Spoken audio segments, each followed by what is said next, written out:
এবার নবীজি বলছেন জাহান্নামে আমি উকি বেরো দেখেছি, জাহান্নামে দেখেছি বেশিরভাগ অধিবাসী, জাহান্নামের বেশিরভাগ মানুষ হচ্ছে উম্মতে মুহাম্মাদির নারী জাতি। বলেন নাউজুবিল্লাহ।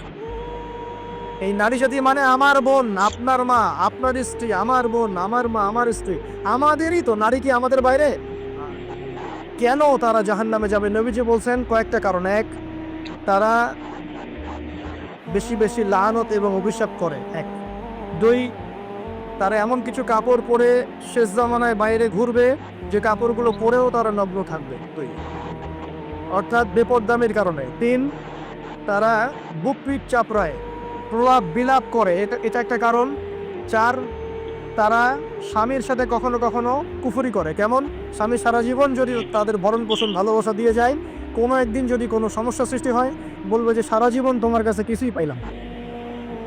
এই সব কিছুর ঊর্ধ্বে একটা কারণ আছে, এই সব কিছুর ঊর্ধ্বে একটা কারণ আছে, সেটা হলো, শোনেন, তাদের উদ্ধত মস্তকটা আল্লাহ পাকের বিধানের সামনে সহজে অবনত হতে পারে না, চায় না। এগুলো কিন্তু সব মেয়েদের জন্য নয়, উম্মতে মুহাম্মাদির একটা অংশের মেয়েদের জন্য আল্লাহ নবী এইসব কথা বলেছেন।